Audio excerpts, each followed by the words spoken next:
Boa tarde, pessoal. Tudo bem? Vamos começar a nossa jornada aqui, né? Primeiramente, quero agradecer o convite aí do TP Mães, né, para a gente tratar desse assunto. Eu falava isso com a Juliana no carro vindo para cá, que é engraçado porque a gente fala desse assunto em muitos lugares. Eu sou consultor da Rede Croton de Educação, então a gente sempre está indo em escolas confessionais tratar desse assunto. E na área de educação e socialização, a gente treinou muitos educadores com essa temática, em conferências de educação cristã, mas aqui na igreja eu nunca falei desse assunto, então está sendo uma experiência diferente. Mas vamos caminhar, vamos falar um pouco sobre isso. Eu quero já, desde o início, recomendar uma obra, um livro. É um livro de um amigo, educador, mas ele não é da pedagogia, é um teólogo, mas trabalha com escolas confessionais, o professor Felipe Fontes. Escreveu um livro sobre educação cristã, e o título do livro é o título dessa palestra, né? Educação cristã, família, igreja e escola, onde ele trabalha o papel dessas três instituições formativas, né?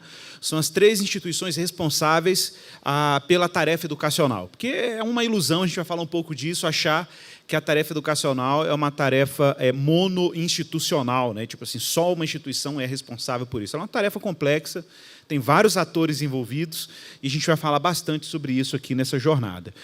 Lembro que a gente vai abrir, como a Natasha falou, um espaço aí para interação. Então, se você tiver uma dúvida, já vai montando ela aí para a gente compartilhar junto. É claro que uma pergunta básica, uma reflexão como essa, é obviamente sobre o que é educar.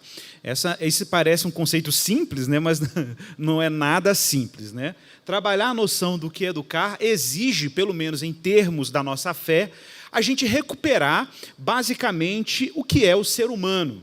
Definir o que é o ser humano não é uma coisa assim, clichê, tá, gente? A gente tem uma frase clássica do James Smith, muita gente está conhecendo ele agora aí, né? Pelo livro dele, Você é Aquilo que Ama. E eu acompanho o James Smith já tem mais ou menos uns quase 10 anos que eu leio o James Smith, né? Inclusive em inglês, porque não tinha nada dele em português na época. E está chegando algumas obras dele em português. E o Smith tem uma frase que me marcou profundamente, desde que eu comecei a pensar sobre o tema da educação cristã. Eu acabei de mandar um projeto de um livro sobre o tema para a Vida Nova, estão avaliando, tomara que seja aprovado, né, que foi fruto desses anos pesquisando sobre o tema.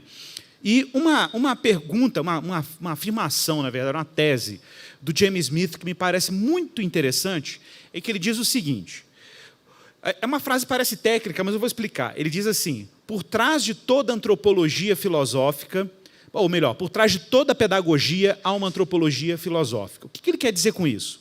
Antropologia filosófica é o nome que a filosofia dá para um campo específico dentro da filosofia que está preocupado em definir o que é o ser humano. Tá? Então, quando você está falando assim, alguém faz uma pergunta assim para você, o que é o ser humano? A resposta para essa pergunta é sempre uma resposta antropológica. Tá? Uma resposta sobre o que é a natureza, o que é esse ser chamado humano. Agora, por que a frase do Smith é importante? Porque toda pedagogia, toda ela, você sabe que a pedagogia ela tem várias correntes, né?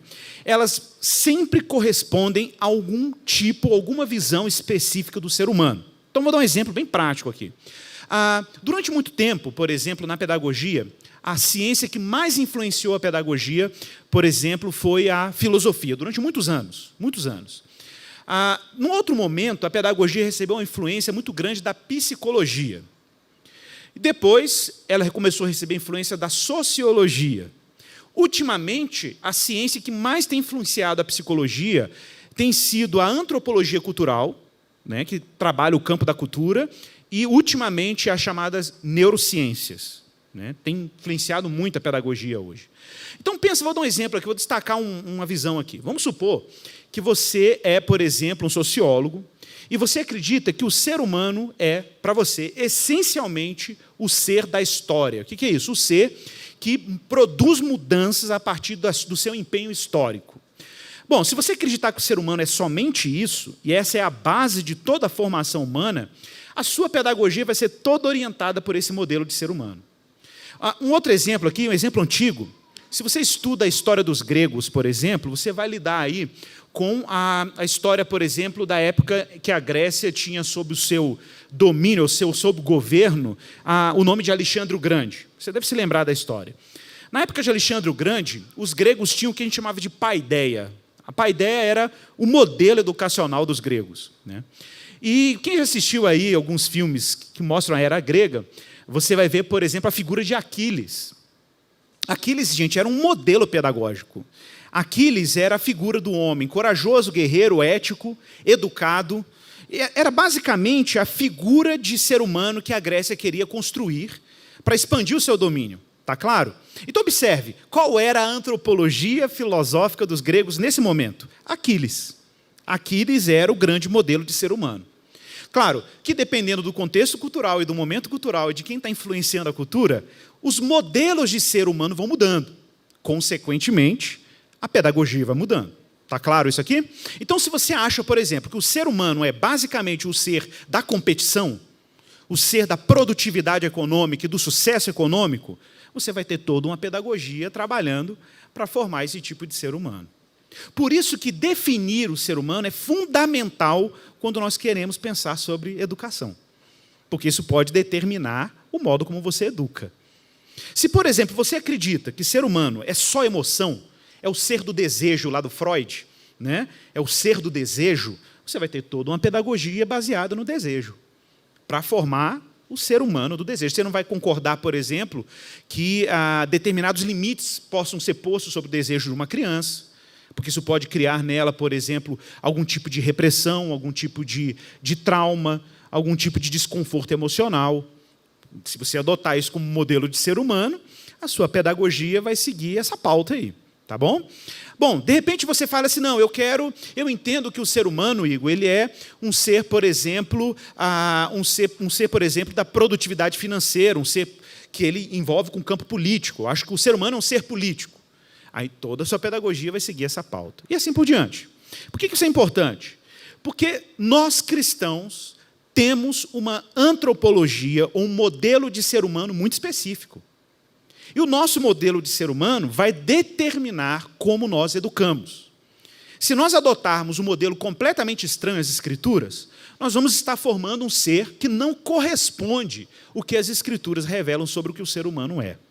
Então, já estou partindo aqui de uma tese básica. Nós, cristãos, precisamos ser muito conscientes do tipo de ser humano que nós estamos envolvidos na formação dele. Porque se nós falharmos aí, nós vamos reproduzir antropologias que não são cristãs e vamos nos envolver com um projeto educacional que não corresponde ao tipo de ser humano que nós queremos formar.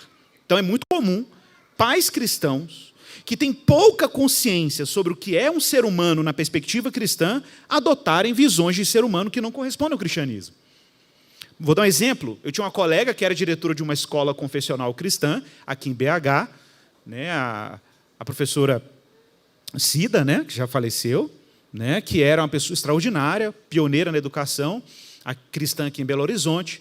E eu me lembro que uma vez ela falou para a gente assim, ô Igor, olha, eu tenho um problema sério na minha escola, porque eu tenho pais cristãos que matriculam seus filhos na minha escola, e quando eles chegam lá, a primeira pergunta deles é assim, olha, eu sei que eu estou matriculando meu filho aqui, porque eu sei que essa é uma escola cristã, então ela tem valores cristãos, eu não vou ter nenhum problema com relação a valores, aos conteúdos que vão ser ensinados, disso ferir alguma questão, alguma sensibilidade da minha espiritualidade cristã, mas eu preciso fazer uma pergunta honesta. O meu filho, ele vai ser competitivo?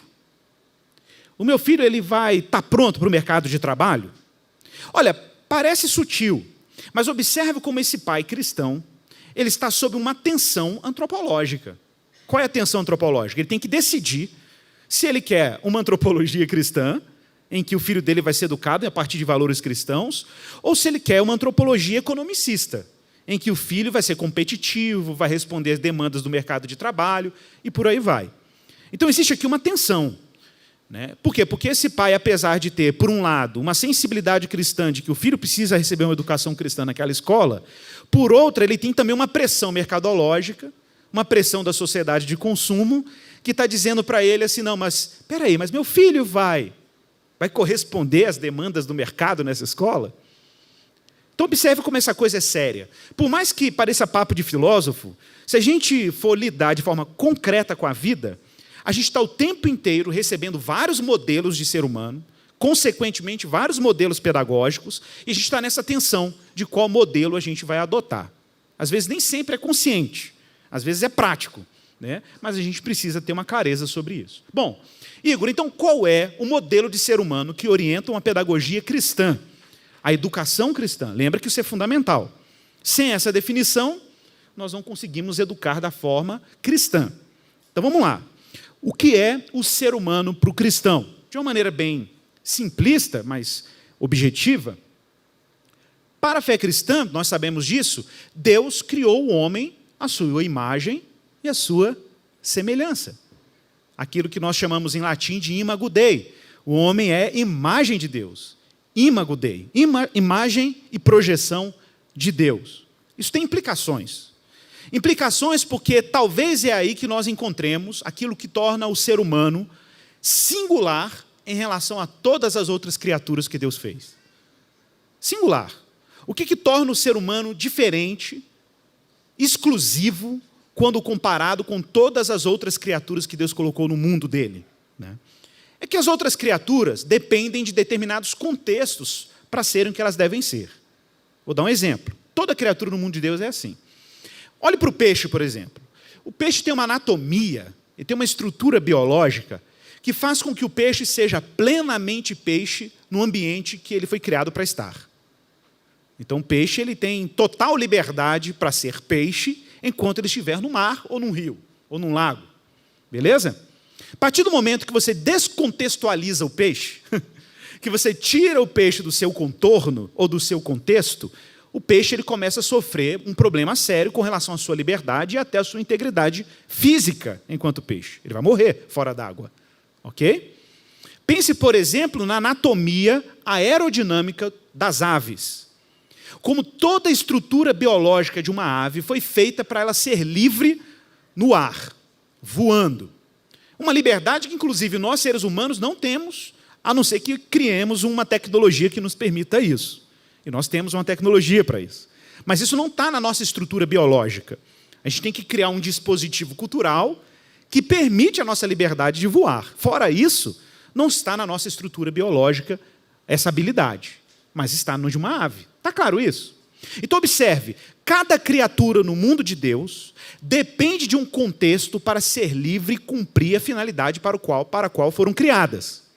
Nós, seres humanos, temos um contexto onde nós florescemos enquanto seres humanos.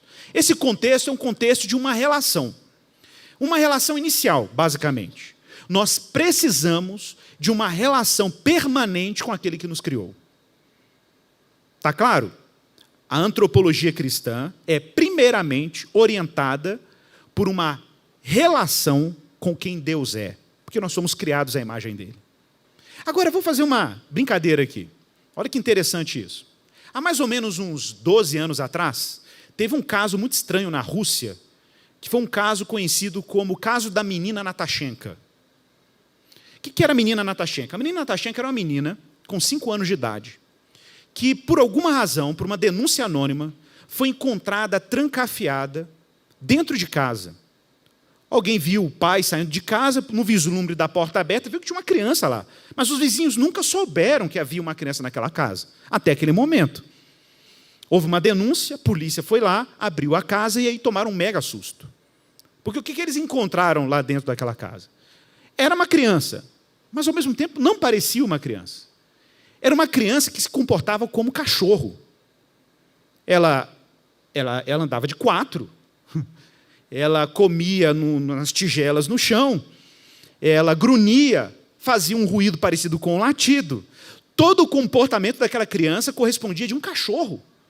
Por quê? Porque aquela criança, desde pequenininha, foi criada com cachorros pelo pai, que a criava sozinha, trancafiava ela para não incomodar ninguém. Mas não parecia exatamente uma criança no seu comportamento. Parecia outra coisa. E aí isso levantou uma série de debates éticos, debates filosóficos, psicológicos, sobre o que é isso que acontece com o ser humano. Tem aquele caso dos meninos lobo, né, famoso. O que acontece com o ser humano que ele tem uma capacidade de se moldar a partir de determinadas relações? Porque diferente do ser humano, por exemplo, uma vaca, né, o bezerrinho quando nasce, não demora muito, ele começa a se comportar igualzinho os da sua espécie. Igualzinho. E ele não precisa necessariamente ter a presença dos da sua espécie para cumprir plenamente o seu papel enquanto vaca, boi, ou seja lá o que for o seu propósito biológico. Pense, por exemplo, que se você pega determinadas aves e você pega no ovo, coloca numa chocadeira, isolado da sua espécie, com o passar do tempo, depois que o ovo chocar, obviamente, o desenvolvimento daquela ave, ele vai começar a se comportar exatamente igual aos da sua espécie. Vai cantar como os da sua espécie, vai começar a ter hábitos alimentares como os da sua espécie, e se você der condições, ele vai até voar como os da sua espécie. Aí eu te pergunto, mas quem ensinou? Quem ensinou? Quem disse para ele o que é ser? Quem disse que para o João de Barro o que é ser João de Barro? Está claro? Animais possuem uma estrutura biológica que determina a finalidade e o propósito biológico da sua espécie. Nós damos o nome para isso de instinto. O instinto é determinante, ou determina biologicamente a finalidade e o propósito das aves, por exemplo, e dos animais. Mas nós, seres humanos, não temos instinto nesse nível. Para sermos humanos, olha como isso é sério, para sermos humanos, nós precisamos de várias relações. Várias relações. Porque, inclusive, se nós nos relacionarmos com a coisa errada, nós vamos aprender a coisa errada. Isso é fundamental, gente. A psicologia diria que o ser humano possui um estado de inacabamento. Um estado de inacabamento. É como se o ser humano nascesse inacabado. E ele precisasse de relações específicas para se desenvolver enquanto tal. Então, se você priva o ser humano de relações adequadas, ele se subdesenvolve. Ou se você coloca o ser humano em relações inadequadas, ele pode se desumanizar. Eu quero indicar um filme indiano muito legal, chama Black. Né? É muito legal. Black, The Miracles Maker, o fazedor de milagre, que é a história de uma criança que era surda, cega, muda. Ela era igual um bichinho, e aí um educador chega na vida dela e começa a educá-la, e aí não vou fazer spoiler, porque o filme é fantástico, mas mostra muito claramente como que, dependendo do tipo de relação que o ser humano entra, ele pode se humanizar ou ele pode se desumanizar. Ou ele pode se tornar mais humano, ou ele pode virar uma outra coisa.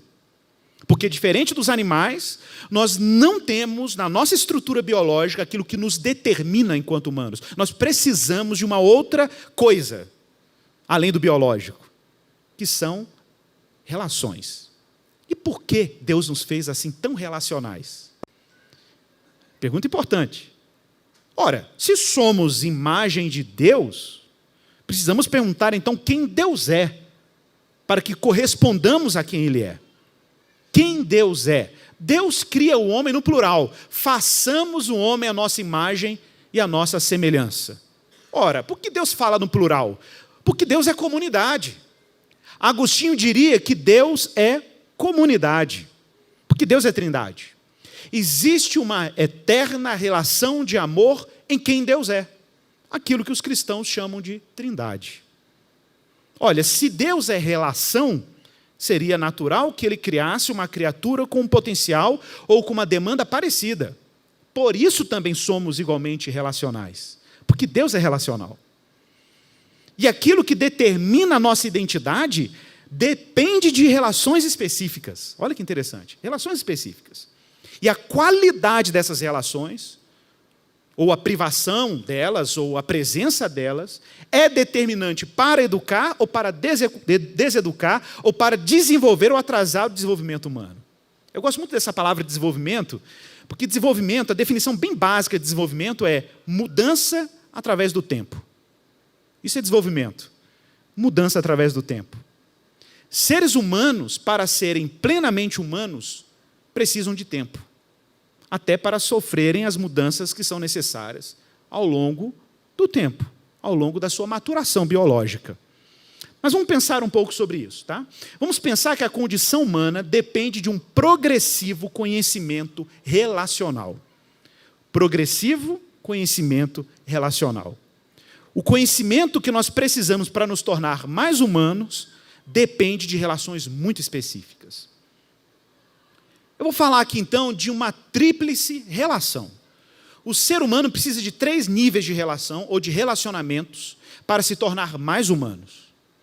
Primeiro, ele precisa de um relacionamento religioso, espiritual, teologicamente orientado. Está claro, somos imagem de Deus. Mas se nos privarmos de Deus, nos tornaremos menos do que deveríamos ser. Porque no nível primário, nós somos feitos para Ele. É aquilo que João Calvino chamaria de um senso da divindade. O homem foi feito projetado para Deus e para a glória dele. Se ele é privado dessa relação básica, ele é privado da relação adequada em todos os outros níveis. A gente tem uma espécie de empobrecimento nas outras relações. Agostinho enfatizaria muito a ordem do amor, né? Que é uma ordem relacional. Nós temos que amar a Deus em primeira instância, e a partir do momento que a nossa relação com Deus vai sendo reorganizada, Deus reorganiza todas as outras relações. Faz uma análise aí, por exemplo, de distorções relacionais humanas. O que faz um jovem entrar numa escola e matar outros jovens, o que faz uma pessoa cometer crime passional, o que faz a pessoa, por exemplo, ter uma relação de abuso com a criação de Deus, explorando a criação de Deus até esgotar os recursos naturais, o que faz a pessoa fazer, sei lá, uma barragem com uma segurança questionável e compromete a vida de centenas de pessoas, porque a pessoa está na última escala de importância para ela. Por exemplo, o que faz nós, seres humanos, termos tantas distorções no modo como nos relacionamos com o mundo de Deus e com as pessoas? É porque existe um problema na relação básica da vida humana, da identidade humana. Existe um problema na nossa relação com Deus. E se temos um problema com Deus, teremos com todas as outras relações. Por exemplo, existe a possibilidade de pais terem relações abusivas com seus filhos? Existe. Existem mães, por exemplo, que tiveram sérios problemas afetivos na sua relação marital e que compensam esses problemas relacionais numa relação de profunda demanda afetiva em direção aos filhos. E aí reproduz, de fato, uma relação abusiva, né? Uma relação de profunda demanda afetiva na relação com os filhos. Isso existe, e muito, e muito. Mas o que são essas desordens relacionais? Qual é a raiz de toda essa desordem relacional do ser humano? Está na relação com Deus. Se houver algum ruído nessa relação vertical com Deus, as outras relações que são horizontais sofrerão igualmente algum tipo de distorção. Tá, então a primeira relação é uma relação espiritual, religiosa, é com Deus, é dirigida a Ele. Qual é o segundo nível de relação? A relação social, comunitária. É a relação interpessoal com outras pessoas. É aquilo que Deus fez quando viu Adão sozinho lá no jardim. E o texto bíblico diz que não era bom que Adão estivesse só. Eu falo Adão porque o texto em português está: não é bom que o homem esteja só. Isso pode produzir uma confusão na leitura. Porque em língua portuguesa nós usamos o termo homem para se referir tanto ao sexo masculino como ao gênero humano, ao ser humano. Mas isso é uma confusão linguística. Porque em hebraico você tem uma distinção de termos. O termo que se refere a homem, sexo masculino, é o termo ish, mulher é ishá, e Adam é o termo hebraico para a raça humana, para o ser humano como um todo. Quando Deus vê Adam, o termo hebraico para a humanidade, sozinho, você nem podia dizer ainda que aquilo era um homem no sexo masculino.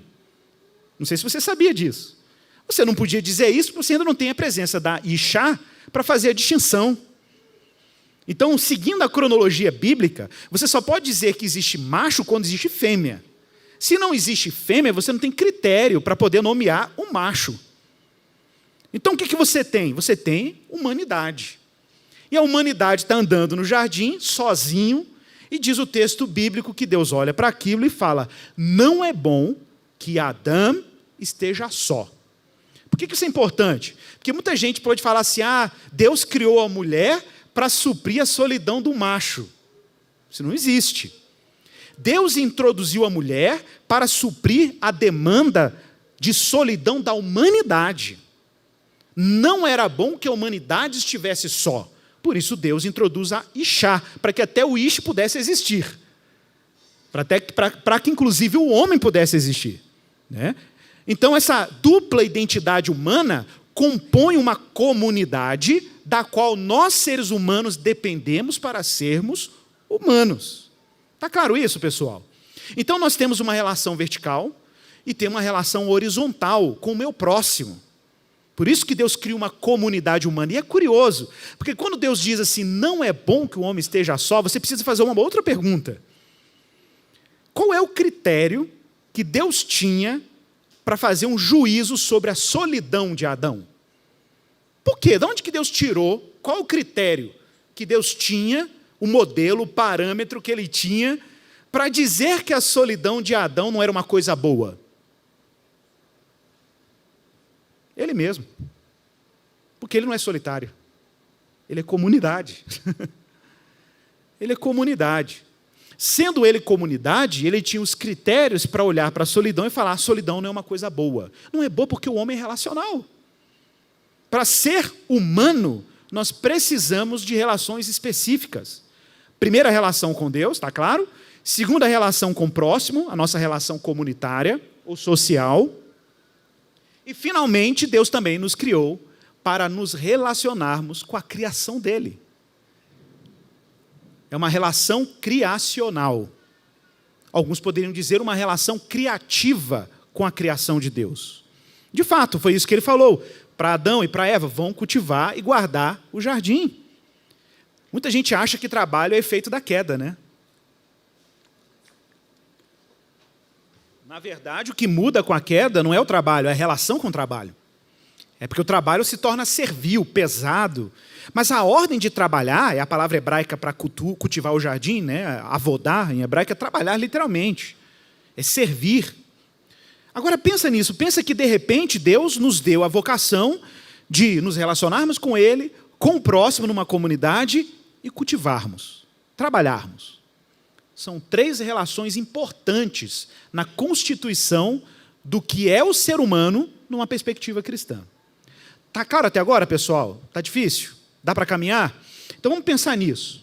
Pensa que educar, baseado no que eu falei agora, definição de educação então.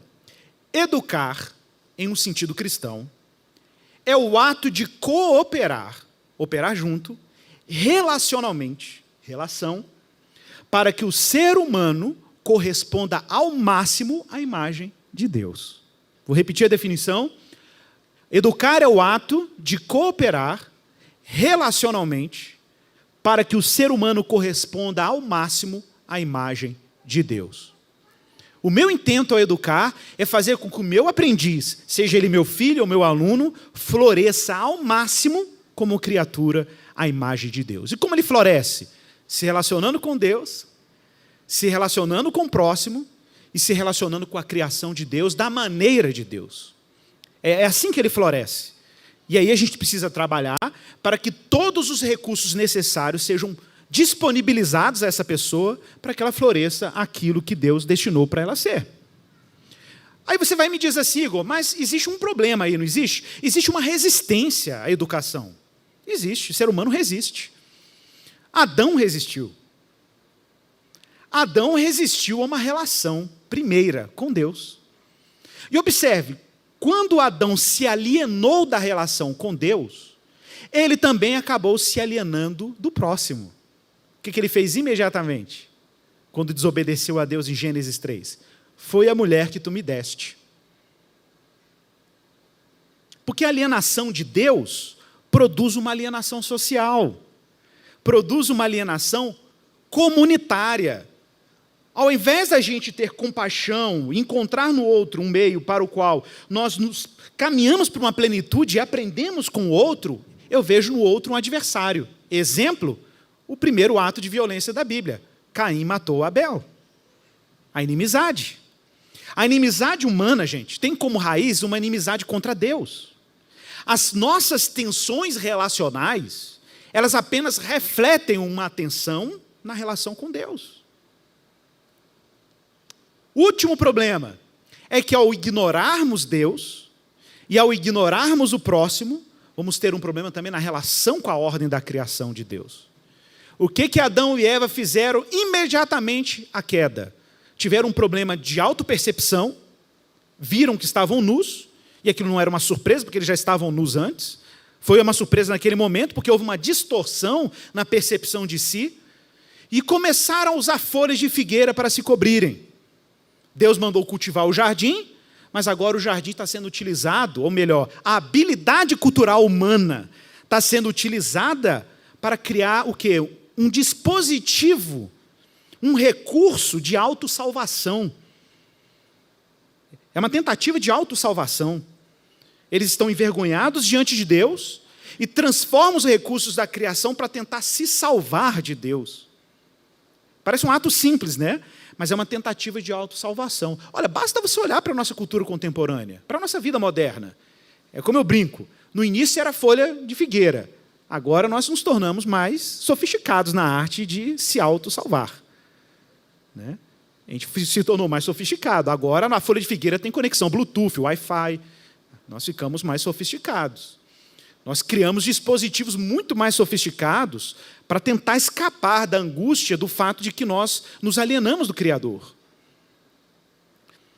Então, o que Deus faz para resolver o problema da alienação do homem de Deus? Deus introduz a sua imagem no mundo.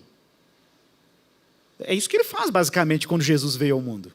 Não é isso que diz lá? Ele é a imagem do Deus invisível? Colossenses 1,15?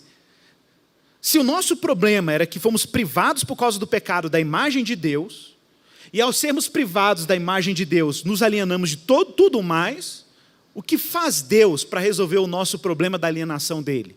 O próprio Deus se introduz em forma humana no mundo na pessoa do seu Filho Jesus Cristo. Ele é a imagem do Deus invisível. É isso que ele está fazendo.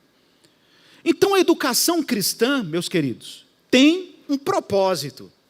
Se é formar no ser humano a imagem de Deus, todo o trabalho educacional cristão é para ver no seu aprendiz a imagem de Cristo. Porque se antes nós fomos privados por causa do pecado da imagem de Deus, por causa da transgressão, Deus resolveu esse problema colocando a sua imagem no Filho dele. O ser humano encontra Deus na face de Jesus. Então Jesus é o telos, como nós falamos em grego. Jesus é o alvo, é o propósito para onde caminha a pedagogia cristã. Então a pedagogia cristã, ou a educação cristã, tem uma origem. É Deus, mas tem também um propósito, que é Deus. Mas como ele foi revelado em Jesus Cristo. Mas é claro que já vimos aí que o homem é inevitavelmente relacional, para o bem ou para o mal. Nós temos uma demanda relacional. Tá? Você vai ver isso nas nossas demandas de convívio social, você vai ver isso nas suas demandas de estar no grupo certo, de buscar senso de pertencimento, de procurar relacionamentos afetivos que sejam significativos. Existe uma demanda relacional bruta em nós. Quem assistiu aí o Náufrago sabe disso. Né? A angústia por relação faz você se relacionar até com uma bola, sei lá, de algum esporte qualquer, de vôlei. Acho que era de vôlei, né? Você vai dar o nome de Wilson e vai simular que está se relacionando com alguém, porque é perturbador para o ser humano a solidão. Nós temos uma demanda relacional implacável.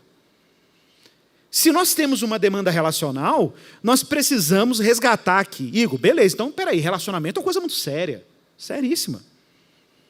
As nossas relações são formativas. Elas vão nos educar, ou para o bem, ou para o mal. Ou elas vão nos humanizar, nos tornar mais a imagem de Deus, ou elas vão nos alienar de Deus. E nós vamos nos afastar dele. Então a educação cristã exige, atenção para isso, contextos relacionais para que ela aconteça. Nós precisamos de contextos relacionais que possibilitam a educação.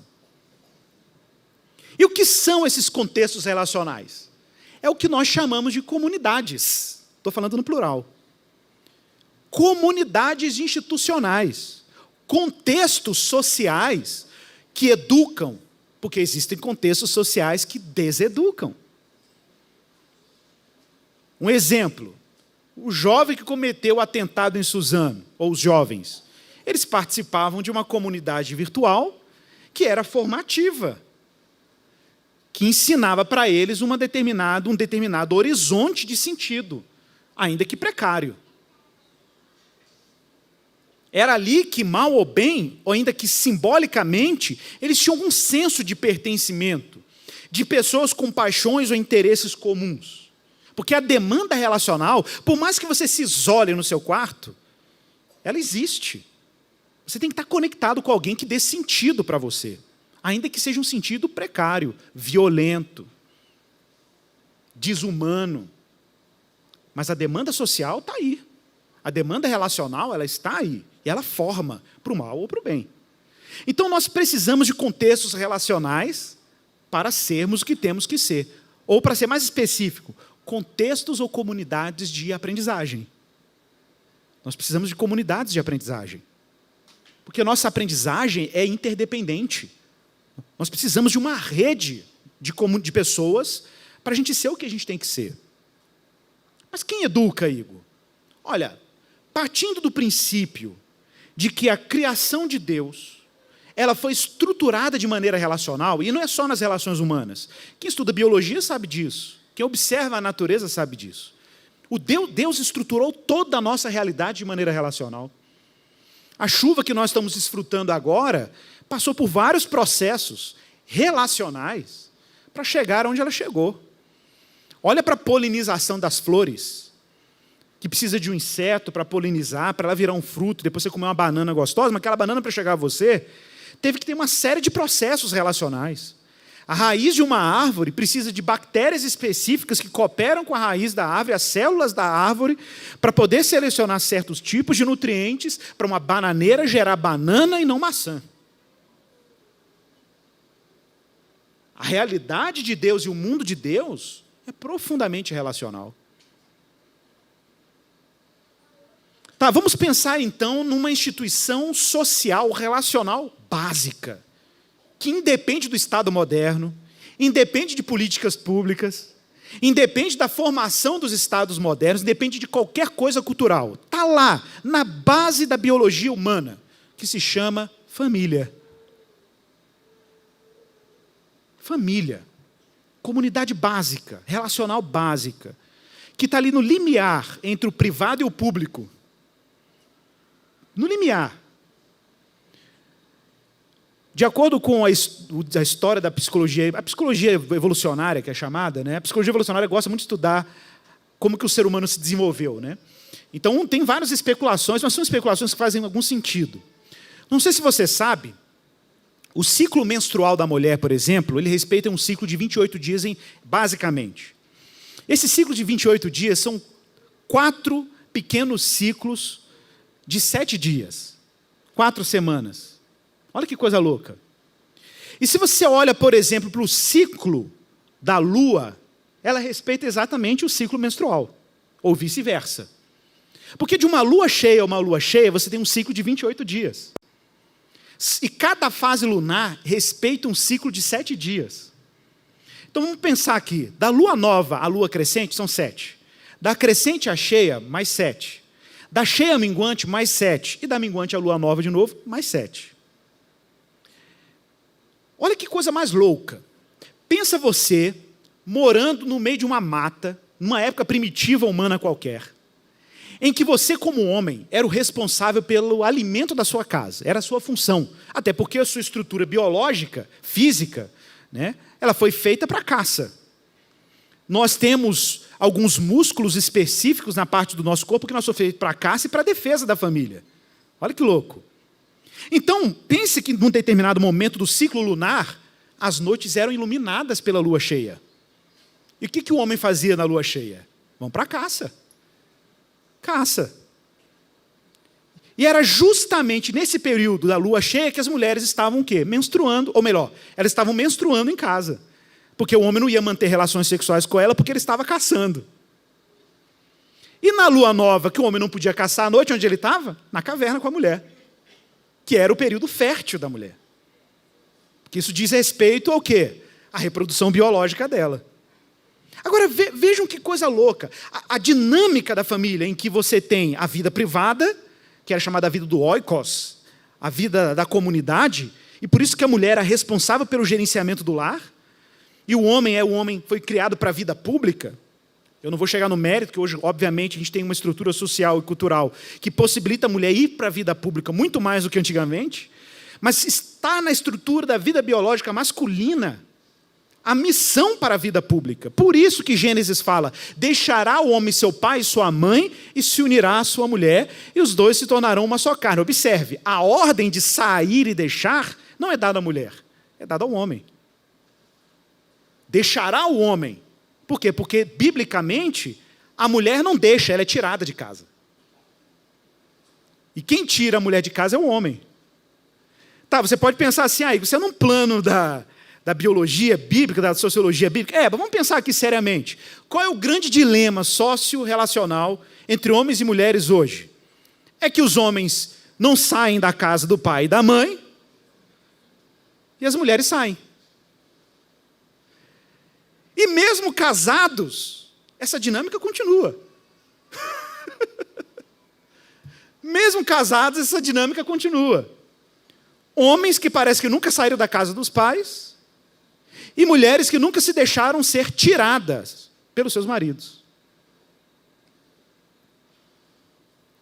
Então a dinâmica da família é uma dinâmica importante, porque ela está preparando homens para a vida pública e mulheres para a vida familiar. Isso é um princípio básico. Você está querendo dizer então, que a mulher é restrita ao lar? Não. Eu estou dizendo que, de alguma maneira, mulheres vão se sentir, em algum nível, em algum momento da sua história, vocacionadas a cumprir um papel familiar muito mais forte do que no papel público. Elas vão sentir essa demanda. Em algum momento da vida vão sentir essa demanda. Por mais que tenham sido treinadas para a vida pública, e eu acho que mulheres precisam realmente exercer muita coisa na vida pública, existe alguma coisa que, ainda que seja no campo biológico, puxa as mulheres para dentro do lar. Às vezes elas trabalham, inclusive, para a manutenção do lar. Porque a preocupação com a vida privada por parte da mulher é historicamente desenvolvido para essa finalidade, biologicamente. E o homem? Vida pública, caçar, matar o mamute.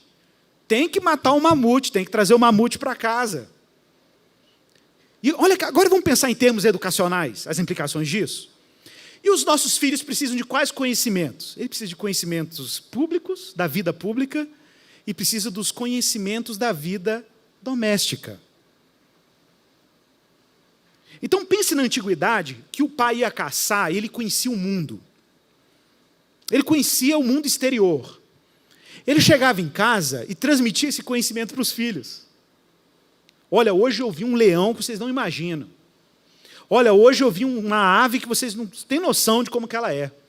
Eu vou levar vocês para conhecer essa ave. Então o pai traz a notícia do mundo público. Numa comunidade bem primitiva, né, gente? E a mãe está instruindo os filhos sobre a rotina da vida doméstica. Era a plantação, era organizar o espaço da casa, era sobre alimentação, era sobre determinados comportamentos que eles devem ter, determinadas dinâmicas afetivas, o desenvolvimento afetivo da criança. Essa dinâmica era de responsabilidade do oikos, da vida doméstica. Então o pai está treinando o jovem para lidar com a lei, com os limites morais, com a vida em sociedade. E a mãe está ensinando para o filho as dinâmicas da inteligência emocional, da inteligência relacional, das demandas do encontro, da tolerância ao outro, da capacidade de perdoar, de dialogar, de negociar no ambiente do oikos, da casa. Isso é uma regra? Não é uma regra fixa, mas tem um elemento de verdade nesses dados biológicos, que mostram como cada um dentro de casa cumpre papéis específicos na formação desse indivíduo humano, que está aí sob nossa responsabilidade. Isso é muito sério. Por isso, pessoal, a prioridade, atenção para isso, a prioridade e o encargo educacional é prioritariamente da família. Não é de nenhuma outra instituição, sequer é da igreja, muito menos, surpreenda-se, da escola. A tarefa primária para a educação dos nossos filhos, e a responsabilidade disso é nossa. Olha o que está lá em Deuteronômio, capítulo 6, verso 4 até o verso 9. Vamos ver esse texto juntos.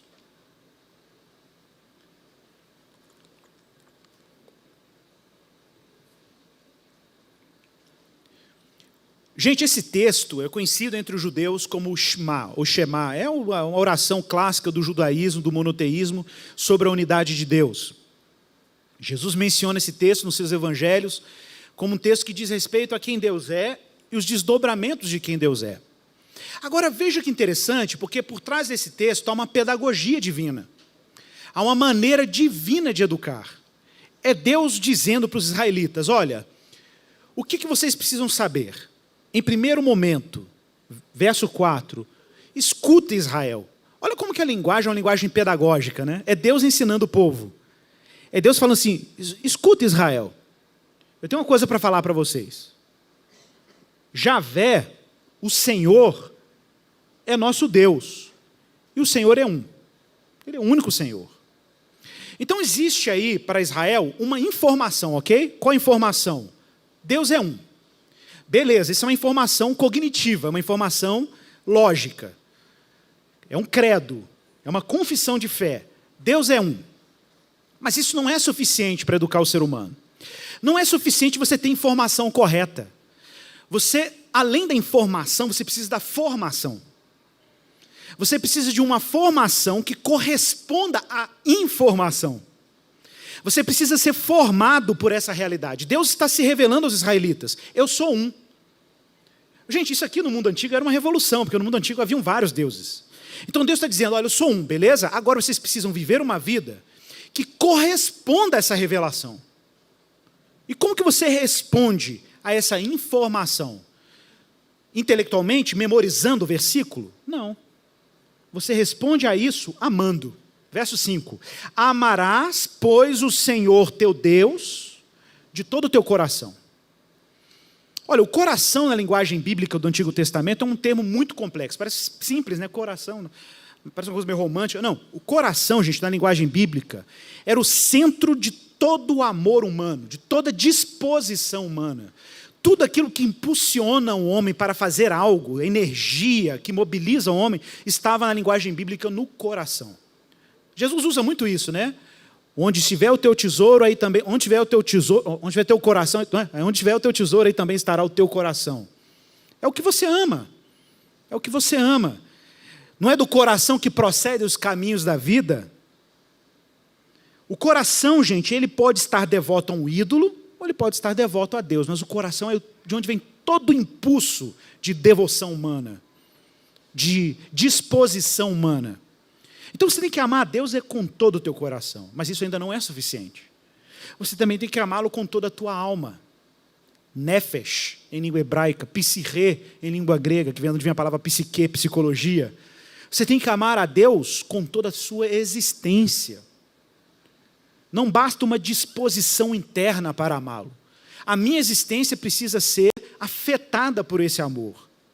Mas isso ainda não é suficiente. Mas eu também tenho que amá-lo com toda a minha força. A palavra no original é meoderra, meod quer dizer com todo o seu muito, com todos os seus recursos, com todas as suas demonstrações concretas de devoção. Então não é apenas uma devoção do coração, uma devoção da existência, é uma devoção que se expressa em ações. Repetindo a pedagogia divina, eu tenho uma informação, a partir dessa informação sobre quem Deus é, eu amo de coração, com a existência e com as ações. Mas, como que eu faço um coração se educar para amar a Deus? Eu preciso criar uma rotina pedagógica. Eu preciso que a minha casa, a minha rotina, o meu trabalho, o meu dia a dia, na vida privada e na vida pública, sejam tomadas, permeadas, saturadas de quem Deus é. Isso precisa virar um estilo de vida, uma cultura. Por isso que o texto continua. Estas palavras, aquele acabou de dizer, que Deus é um e você tem que amá-lo, precisam estar no teu coração, tu as inculcarás a teus filhos, falarás delas sentado em tua casa, olha aí, a vida privada como um ambiente formativo, em tua casa, andando pelo teu caminho. Então, andar pelo caminho que é a rotina, o dia a dia, a vida ordinária. Quando você deitar, quando você levantar. E você vai colocar essas palavras como um sinal na tua mão. Elas vão ser frontais entre os teus olhos. As escreverás nos umbrais da tua casa e nas tuas portas. Esse trecho de colocar no umbral das casas, os judeus fazem isso literalmente. Eles colocam a mezuzá, que eles chamam, com um texto hebraico lá. E é curioso, porque dá uma noção de que a porta de casa é a fronteira entre o privado e o público. A noção aqui é de que eu preciso levar esse Deus, que eu sirvo na minha vida privada, para a vida pública. E não é interessante como que as nossas tensões religiosas acontecem nessa fronteira? Quando você está em casa, você consegue até ter alguma espiritualidade, mas quando você encara a vida pública, parece que alguma coisa seculariza a sua fé lá fora. Quando você chega no ambiente de trabalho, na universidade, no ônibus, no trânsito. Em casa você é cristão, na rua você é um pagão. Porque o secularismo faz isso. O secularismo vai dizer para você que a sua fé sobre Deus e a sua crença sobre Deus é uma questão de foro pessoal, foro íntimo, é da vida privada. Na vida pública, o Estado é laico.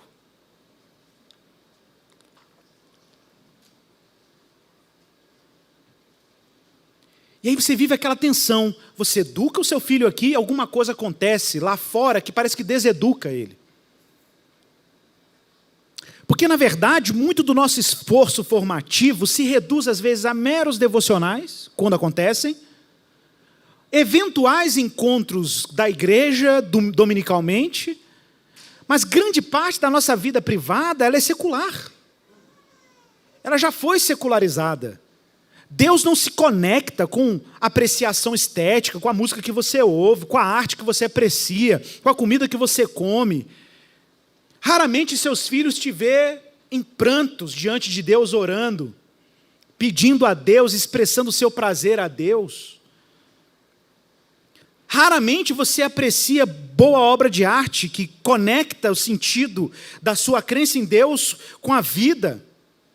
Então, se já existe uma secularização dentro do seu ambiente privado, e Deus diz muito pouco sobre o propósito da sua existência, o modo como você lida com o dia a dia, é óbvio que quando seu filho for lá fora, o apelo das narrativas seculares será muito mais poderoso do que aquilo que você está vivenciando na sua vida privada. Então a casa tem que estar permeada dessa realidade.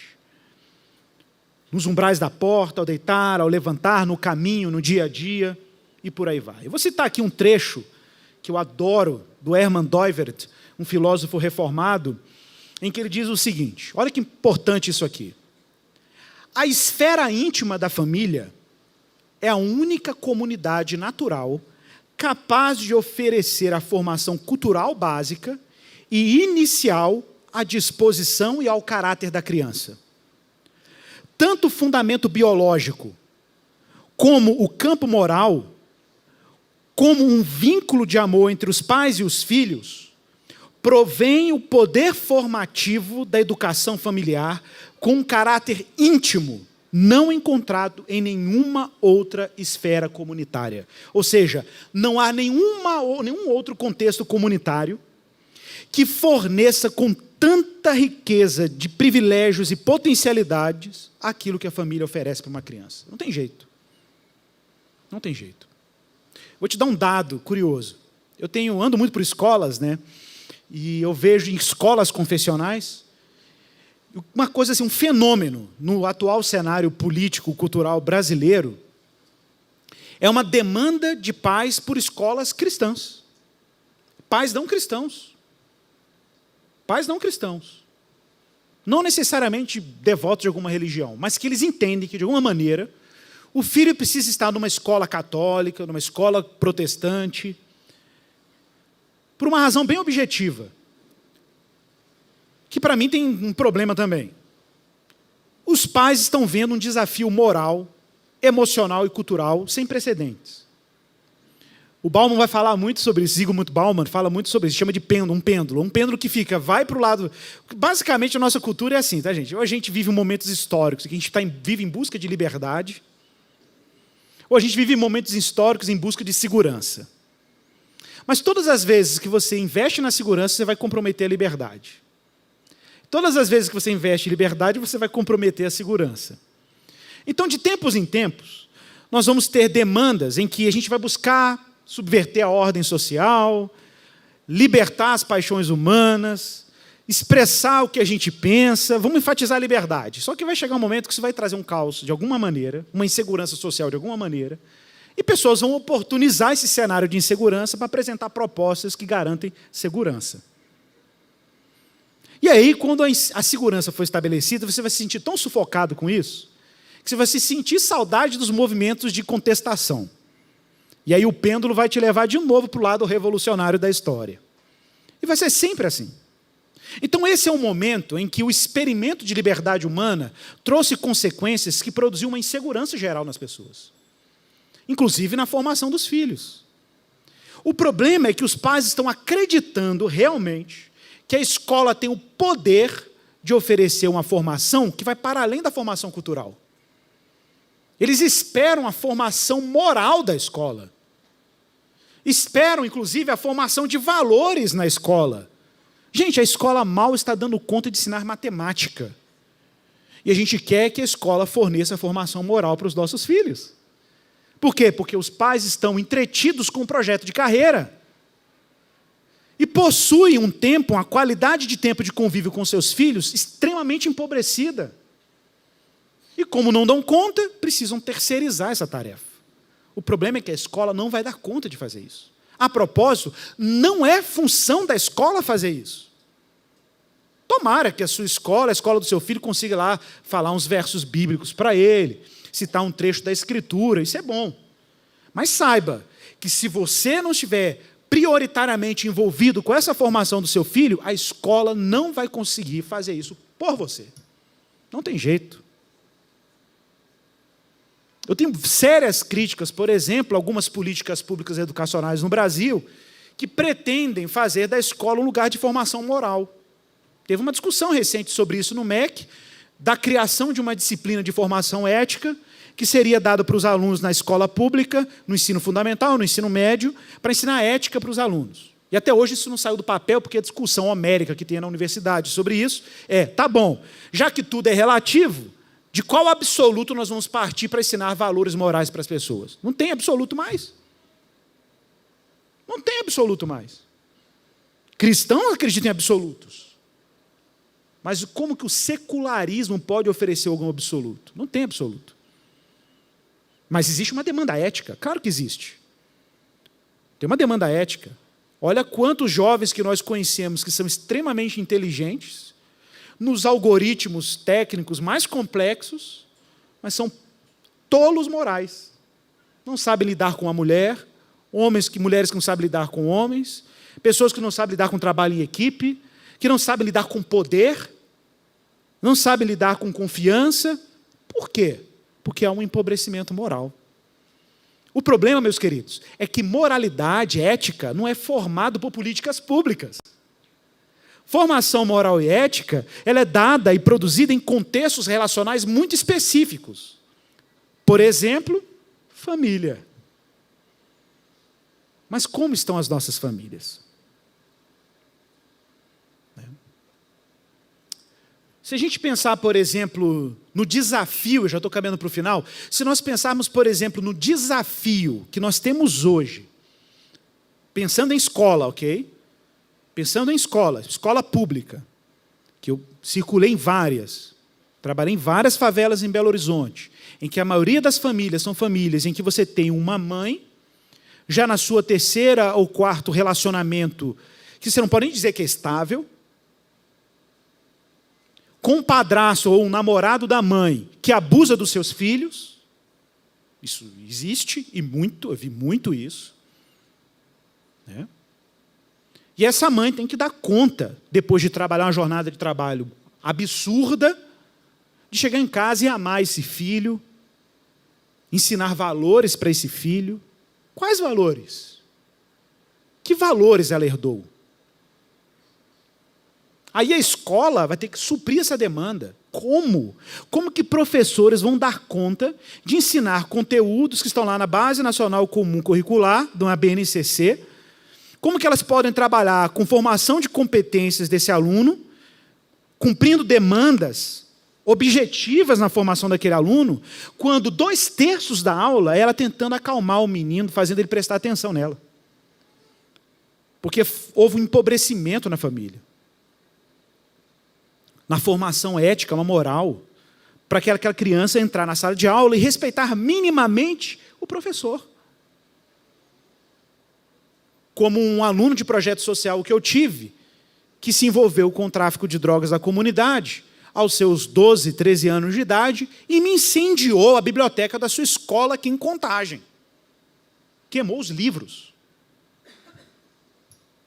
E aí, como é que a gente lida com isso? Então tem coisas que não se resolvem por simples políticas públicas. Às vezes a única coisa que a escola pôde fazer era botar uma polícia, um guarda municipal lá dentro, o máximo que ela podia fazer. E essas famílias? Então, meus irmãos, existe um empobrecimento geral sobre o que a gente pensa ser a família e a importância dela. Então a gente não tem que terceirizar para a escola. A função básica da escola é formação intelectual, cultural. Aí, e a socialização? Eu questiono até isso hoje. Se a escola tem condições de socializar alguém. Eu acho que a escola tem a capacidade de oferecer algum contexto relacional. Mas, em grande medida, falo por mim, em vários momentos eu fui dessocializado na escola. Minha mãe que o diga.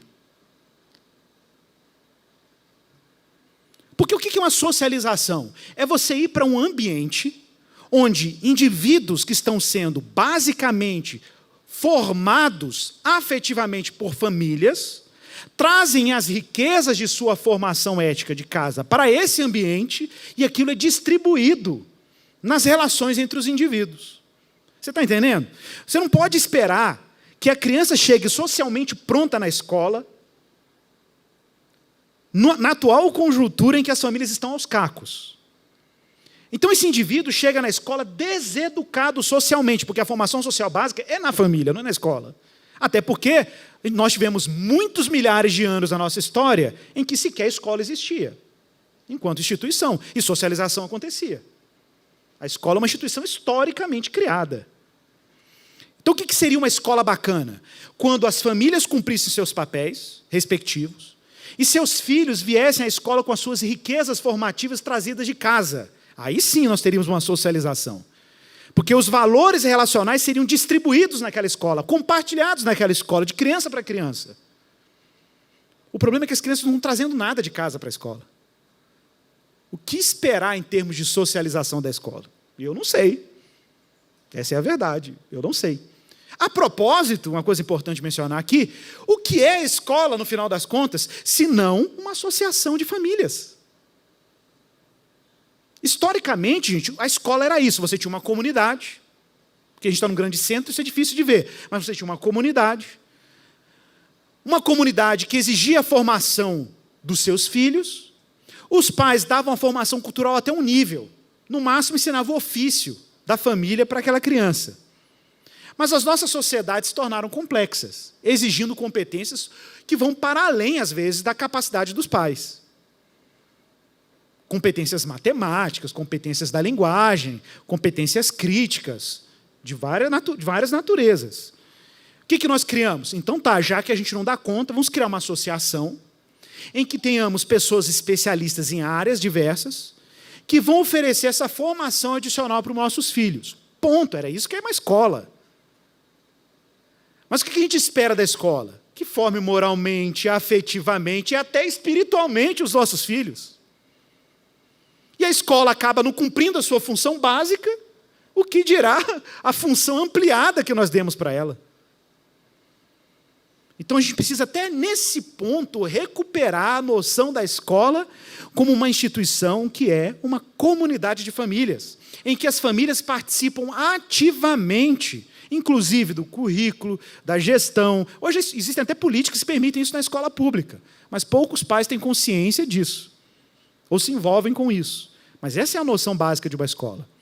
Não é um lugar onde eu terceirizo a minha tarefa. É um lugar onde eu participo, inclusive, dessa tarefa. Então, essa fronteira entre igreja, escola e família precisa estar clara. E fechando aqui, para falar da igreja.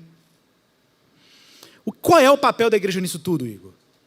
Gente, a prioridade da igreja é fazer isso que a gente está fazendo aqui agora. Cooperar na orientação educacional para as famílias, principalmente priorizando a formação catequética das famílias, o papel das famílias na formação espiritual dos seus filhos, orientar as famílias nisso, apacentar e pastorear os líderes das famílias, pais e mães, para que sejam mais cristãos, porque o que o seu filho precisa, meu irmão, para não ser ateu um dia, é minimamente que você seja cristão em casa. Porque, já viu que coisa triste? Tem famílias que na mesa vão falar de Cristo, vão orar, vão agradecer a Deus pelo alimento, vão ensinar o senso de gratidão, o senso de providência e tal. Mas tem famílias cristãs que sentam na mesa e é murmuração, reclamação, fala mal do pastor, fala mal da igreja, fala mal de todo mundo, fala mal da... Você quer que seu filho seja crente? Então, a gente tem que começar aqui, na mesa. Não é isso que está aqui? Falando ao deitar, ao levantar, ao sentar na sua... É isso. E a partir dessa realidade, contagiar os nossos filhos, porque os nossos filhos vão te experimentar, eles vão olhar para você e vão esperar de você encontrar consonância entre o Cristo que você professa e a vida que você vive. Porque é assim mesmo que as coisas acontecem. Não adianta a gente falar de um Cristo que não me afeta. Então, meu filho vai ficar observando se esse Cristo me afeta. Se ele é um Cristo que está conectado com as coisas que eu vivo, que eu faço, que eu leio, que eu consumo. Então, a gente precisa recuperar essa dimensão da família. E eu, como pastor, me sinto nessa obrigação, nós, como pastores, sentimos nessa obrigação de contribuir de forma mais significativa, como igreja, como iniciativas como TP Mães, para orientar famílias a tornarem seus filhos mais educados no cristianismo. Mais educados no sentido do que é a vida cristã. Porque os absolutos, não adianta, irmão, política pública nenhuma vai te oferecer absoluto para a formação moral. Esse absoluto quem dá é o Evangelho. E é o Evangelho que fornece o subsídio para os limites morais dos nossos filhos. Que não é simplesmente um limite moral no sentido moralista do termo. Nossa missão é que os nossos filhos percebam, em um momento adequado, que o compromisso deles com a coisa certa, com o bem que eles precisam fazer, não é meramente porque não pode, não é uma questão de poder e não poder. É uma questão da gente viver uma liberdade que só é possível a partir da realidade de Jesus Cristo. É esse que é o nosso trabalho. E eu quero fechar aqui a nossa conversa, falando um pouco sobre isso. Que o florescimento do ser humano, atenção para isso, só será possível, do ser humano como imagem de Deus, em uma educação que propicie uma formação onde as possibilidades de uma vivência e experiência plenamente humanas sejam ampliadas a partir da realidade do Evangelho. Se a tarefa educacional cristã é humanizadora por excelência, porque ser humano para a gente é ser imagem de Deus, um claro conceito cristão de ser humano, ou seja, uma antropologia cristã, deve servir de base para a nossa pedagogia. Por isso, essa tarefa é uma tarefa tríplice. Ela não é exclusivamente da escola, não é exclusivamente da família, mas se baseia na família, e não é exclusivamente da igreja. É uma tarefa multi-institucional. Todo mundo, a comunidade humana, deve se sentir em conjunto, corresponsável para que seres humanos floresçam à imagem de Deus. A família não vai conseguir fazer isso sozinha, a escola não vai fazer isso sozinha e a igreja não vai conseguir fazer isso sozinha. Essa é uma tarefa de todos nós. E por incrível que pareça, vocês viram aqui, menos do Estado do que a gente pode imaginar.